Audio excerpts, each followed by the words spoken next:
한국 교회는 1990년대 중반 이후부터 정체기에 들어가 최근엔 마이너스 성장을 기록하고 있습니다. 도림교회 정명철 목사는 개신교가 이렇게 정체되고 있는 이유는 한국 교회가 본질에서 벗어나 대형화를 꾀하는 과정에서 목회자들이 일탈 행동을 보였고 세상과 소통하지 못했기 때문이라고 지적합니다. 정 목사는 또 대형 교회들이 비판받는 이유는 교회 크기 때문에 비판받는 게 아니라 사회적 책임과 자기 역할을 다하지 못했기 때문이라고 말합니다. 정 목사는 이어 건강한 교회는 예배와 선교, 교육, 교제, 섬김 등 5가지 표지가 있어야 한다면서 이웃을 섬기고 복음의 본질에 충실하면 교회는 성장할 수 있다고 강조했습니다.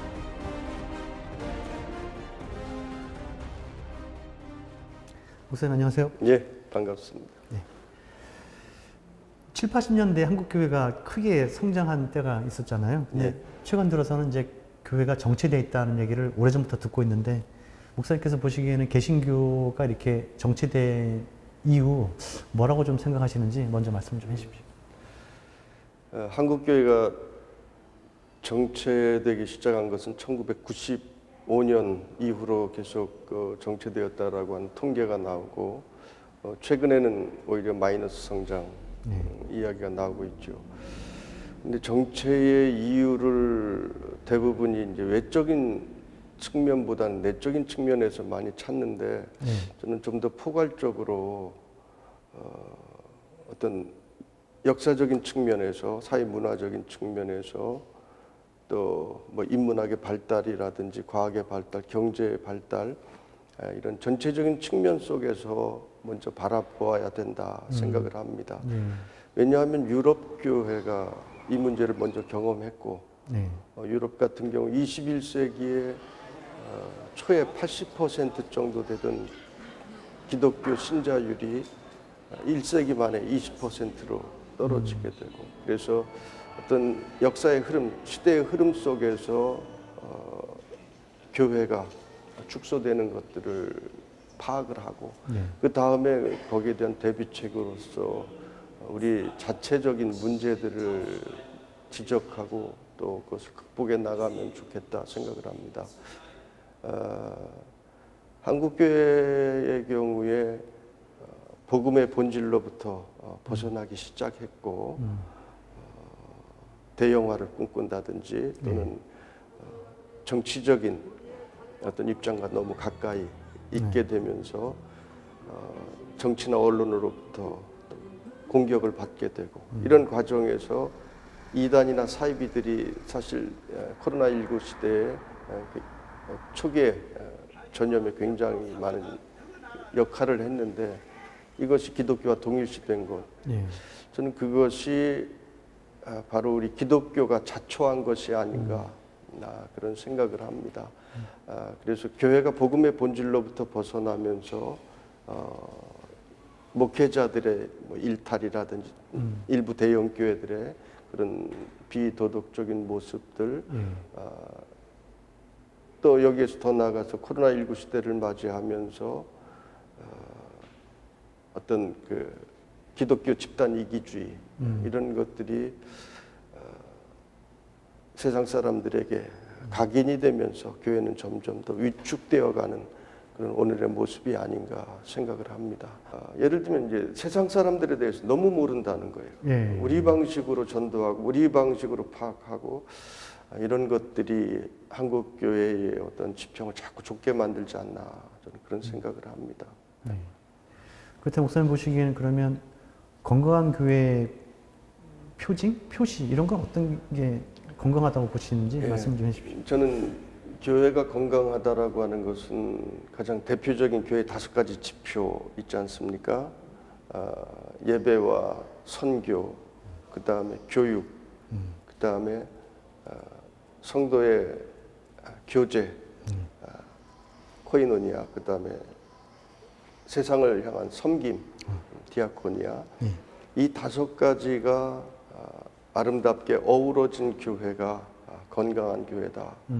교회들의 그 교인들의 공동체로서 영과 진리로 또 성령 충만한 예배가 드려질 때 교인들이 건강할 수 있고 또 교회는 기본적으로 타자를 위한 교회라고 생각을 하는, 몰트만도 그런 이야기를 했죠. 세상을 향한 그 교회, 섬기는 교회로서의 사명을 감당하려면 선교하는 교회가 돼야 되고, 그 다음에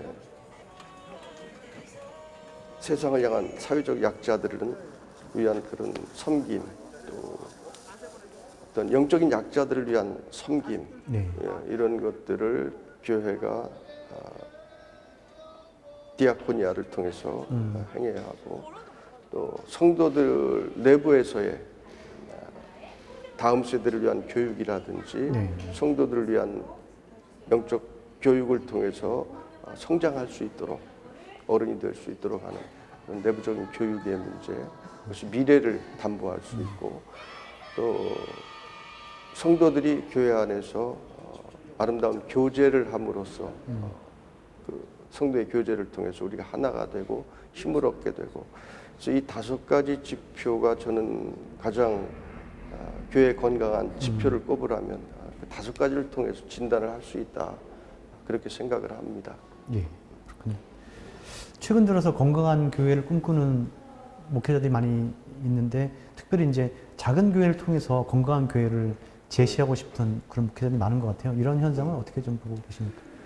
그 작은 교회 운동을 하는 분들이 있지요. 두 가지 측면에서 생각할 수 있는데, 무브먼트로서 작은 교회 운동을 표방하는 분들이 있습니다. 지역 주민들과 함께 나눌 수 있는 그런 공동체로서의 교회.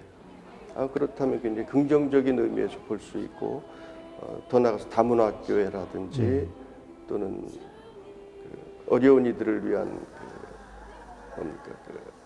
노숙인들을 위한 교회라든지, 이런 작은 교회 운동들은 저는 굉장히 긍정적으로 봅니다. 그러나 일반적으로 교회가 일부러 작기 위해서 노력할 필요는 없다. 교회는 성경이 말씀하는 대로 복음을 위해서 하나가 되면 자연스럽게 교회는 성장하게 되고, 그것이 초대교회의 모습이고, 또 교회가 이웃을 섬기고 복음의 본질에 충실하면 교회는 저는 성장한다고 봅니다. 가능한 일이라고 또 생각하고요. 예. 일반 뉴스에 비춰지는 그 대형교회의 모습은 좀 매우 비판적인 게 오늘날의 현실이고 또 사실이기도 한데, 무조건 교회가 크다고 해서 비판하는 건 옳지 않은 것 같아요. 목사님 어떻게 생각하십니까?